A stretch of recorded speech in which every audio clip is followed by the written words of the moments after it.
Con el colapso del Imperio Romano, muchos de sus antiguos territorios se convirtieron en tierra de nadie, sometidos a un estado de caos, incertidumbre y anarquía. Y uno de esos territorios fue Britania.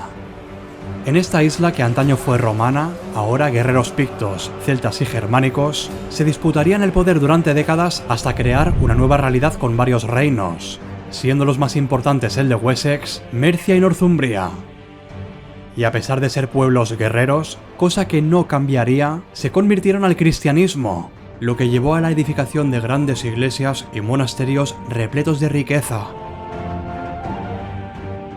Mientras todo esto ocurría, los pueblos guerreros de Escandinavia llevaban tiempo haciendo incursiones en el este, y solo era cuestión de tiempo que pusieran la mirada en el oeste y se toparan finalmente con Britania. Estos pueblos escandinavos paganos, además de ser unos fieros guerreros, eran unos excelentes navegantes. Y en el año 793, un grupo de estos vikingos pisaron tierra británica por primera vez, topándose con el monasterio de Lindisfarne, y por supuesto, saqueándolo por completo.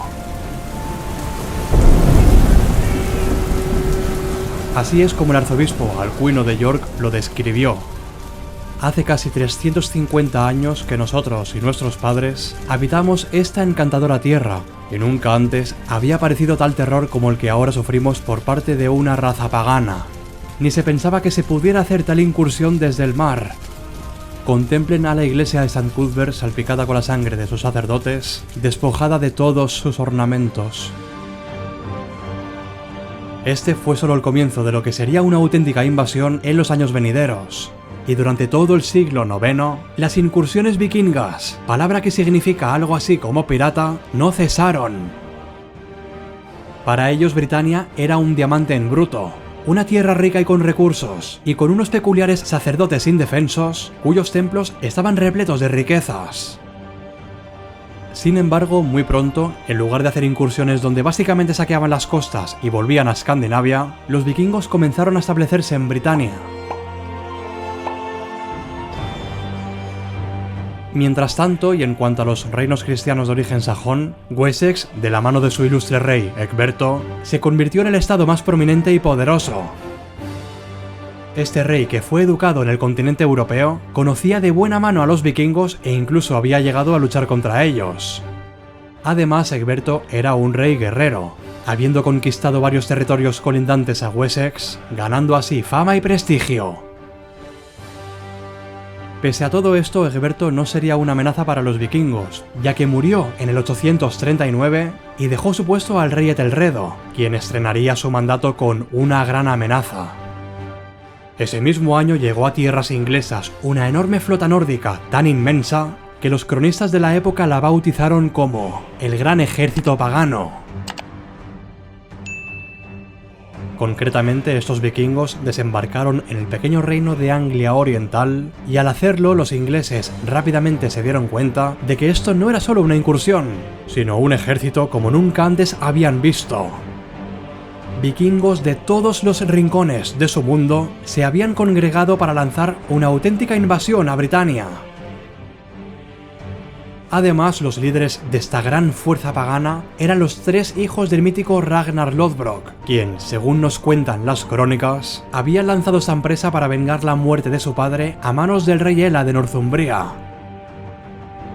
Pero fuera este el motivo diplomático o no, lo cierto es que los hombres del norte se habían cansado del saqueo y ahora buscaban establecerse permanentemente en Britania.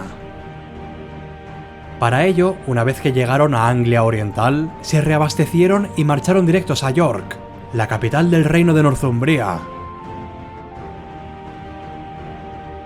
Una vez allí, sitiaron y capturaron la ciudad y sometieron al rey Ela al Águila de Sangre, uno de los peores destinos para cualquier ser humano. De este modo, York se convirtió en el centro de operaciones vikingo y también en un centro cultural pagano durante las siguientes décadas. Todos estos acontecimientos evidentemente fueron retumbando por toda Escandinavia, lo que causó que más nórdicos fueran llegando a la isla de forma paulatina, incrementando de este modo la fuerza cultural y militar de los vikingos en Britania. Pasado un tiempo, las huestes nórdicas marcharon hacia el segundo reino más importante de Inglaterra, Mercia, donde asediaron y ocuparon Nottingham. En este punto los mercios se vieron contra la espada y la pared, y su rey Burgred se vio obligado a pedir ayuda a Wessex, el reino más poderoso de Inglaterra. No obstante, y a pesar de la ayuda recibida, el asedio era inviable, por lo que finalmente Burgred sobornó a Ivar y su ejército para que abandonaran los muros de Nottingham. Ivar aceptó y volvió a York para pasar allí el invierno, muy exitoso por haber obtenido ese gran botín. Tras derretirse la nieve, los tres líderes vikingos se dirigieron a atacar al pequeño reino de Anglia Oriental, acabando con su rey Edmundo, quien más tarde los cristianos le convertirían en mártir. A partir de entonces, y al igual que le había ocurrido a York, Anglia Oriental se convirtió en una base de operaciones vikinga durante los siguientes años. En este punto, y con una gran parte de la isla ahora bajo su control, las fuerzas vikingas se dividieron en dos facciones. Unos se establecieron en sus recién conquistadas tierras de Northumbria y Anglia Oriental, mientras que otros, bajo el estandarte de Ivar, se fueron en busca de nuevas conquistas. Por tanto, y tras esta fragmentación, Halfdan emergió como una figura central en esta saga, liderando a sus fuerzas hacia el sur, evitando la confrontación con Mercia y finalmente pisando Wessex.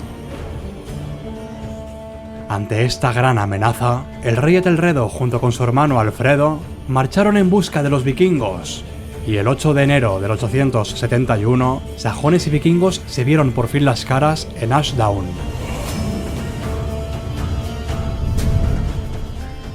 En aquella gélida mañana de enero, Halfdan se posicionó con sus hombres a la espera del enemigo, mientras que el rey Etelredo dispuso a su ejército en dos bloques, uno comandado por su hermano Alfredo y otro por él mismo.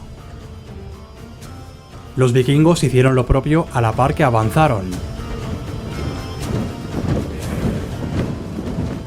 Ante esto, el joven Alfredo avanzó también para enfrentarse al enemigo, mientras que Etelredo se quedó orando y se negó a avanzar hasta que no terminara.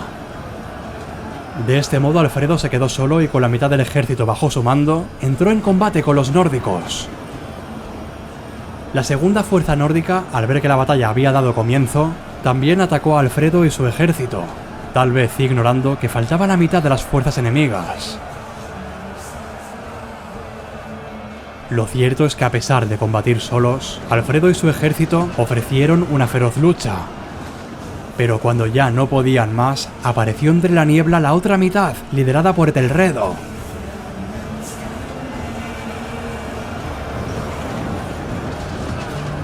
Lo que ocurrió a continuación fue una auténtica apisonadora sajona, cayendo en combate el propio Bagsek y provocando que Halfdan pusiera pies en polvorosa.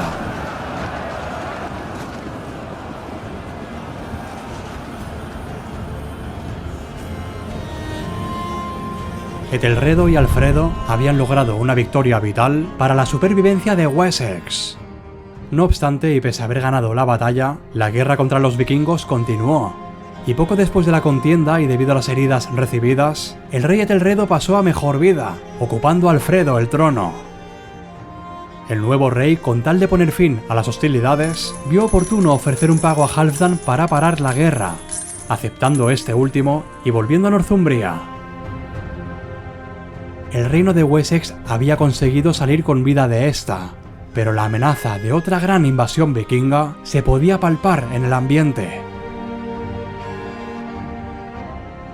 Si te ha gustado este vídeo puedes dejar un like para hacérmelo saber, y si no estás suscrito te recomiendo que lo hagas, ya que seguiré subiendo contenido como este.